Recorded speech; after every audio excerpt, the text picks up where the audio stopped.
নমস্কাৰ প্ৰিয় পালক বন্ধুসকল, আজি বেজী মৰাৰ ওপৰত এটা সৰু ভিডিঅ' লৈ আহিছোঁ আমাৰ নতুন পালকসকলৰ কাৰণে সুবিধা হ'ব বুলি। সাধাৰণতে আমি গঁৰালত এনেকৈ অকলে থাকিলে গাহৰি বেজী মৰাটো বা এটা ডাঙৰ গাহৰি নিয়ন্ত্ৰণ কৰাটো যথেষ্ট সমস্যা, নিয়ন্ত্ৰণ কৰি বেজী মৰাটো।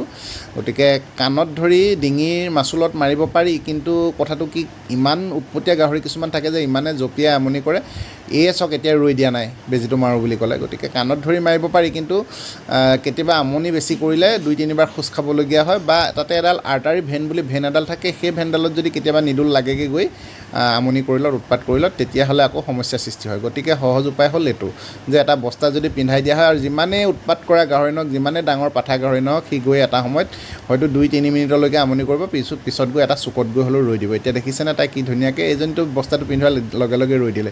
এয়া চাওক 5 ml ইনজেকশ্যন মোৰ ছেকেণ্ডতে হৈ গ'ল, দেখিছেনে? গতিকে এইটো বৰ সহজ উপায়। হৈছিল কি, তাই আবেলি দানাটো খোৱা নাছিল। আবেলি দানাটো নাখালত মই তাইৰ টেম্পাৰেচাৰটো চালোঁ যে 104 ওচৰা-ওচৰি আছিল। গতিকে মই সেই সন্ধিয়া সময়তে এটা বেজী মাৰি গুচি গ'লোঁ। আৰু পিছদিনাখন আহি আকৌ যেতিয়া দানা দিছোঁ, তাই তেতিয়াও দানাটো বৰ ভালকৈ মন দি খোৱা নাই, 2-এটা খাইছে চানা খোৱা লেখীয়াকৈ। তাৰপিছত টেম্পাৰেচাৰটো চালোঁ, টেম্পাৰেচাৰটো নৰ্মেলে আছে। নৰ্মেল থকাৰ কাৰণে মই আৰু এটা জ্বৰৰ বেজীটো লগতে ভিটামিন 10 ml দিলোঁ। তাৰ পৰা তাই 2-3 ঘণ্টামানৰ পিছত উঠি পেলাই দানাখিনি ধুনীয়াকৈ খালে, আৰু আবেলি দানাখিনিও আকৌ ধুনীয়াকৈ আবেলি দানাখিনিও খালে। গতিকে পিছদিনাখন ৰাতিপুৱা যেতিয়া মই আকৌ তাইক চাইছোঁ, তেতিয়া দেখিছোঁ তাই একদম দৰ্জামুখত খাৰা হৈ আছে। মানে বাকীবোৰ গাহৰিয়ে যেনেকৈ দানা খাবৰ কাৰণে আমনি কৰে, তাইও আহি দৰ্জামুখত ৰৈ আছে। মানে মই ভাবিলোঁ অলপ সুস্থ হ'ল। তথাপিও 3 দিনৰ কোৰ্চটো 3টা বেজী বোলো কৰি দিওঁ বুলি আকৌ মই এইটো 3 নম্বৰ দিনাও তাইক এটা জ্বৰৰ আৰু এটা ভিটামিন মাৰিলোঁ।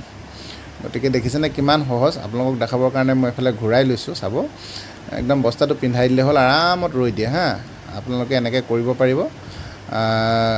তাই প্ৰেগনেণ্টো আছে, বেছিকৈ তাইক মানে লৰা ধপৰা কৰিতো বেজী দিবই নোৱাৰি। গতিকে এইটো আটাইতকৈ সহজ আৰু মানে সহজ উপায়। গতিকে আপোনালোকেও এনেকৈ দিব। তাই এতিয়া সুস্থ, এইটো প্ৰায় 8 দিনমান আগৰে ভিডিঅ', 7-8 দিনৰ। তাই এতিয়া সম্পূৰ্ণ সুস্থ, ভালে ভালে খাই আছে। কাৰণ এদিন দানা নাখালে বুলি কোৱাৰ লগে লগে আমাৰ ভয় লাগে বহুত। গতিকে আমি লগে লগে চিকিৎসা কৰাটো খুব জৰুৰী। আৰু এতিয়া যিহেতু তাই 7-8 দিন হৈ গৈছে, সুন্দৰভাৱে চলি আছে, আশা কৰিছোঁ চব ঠিকে যাব। আৰু আপোনালোকে এনেকৈ সহজ পদ্ধতিত বেজী মাৰিব পাৰিব, মই সেইটোকে দেখালোঁ। ধন্যবাদ।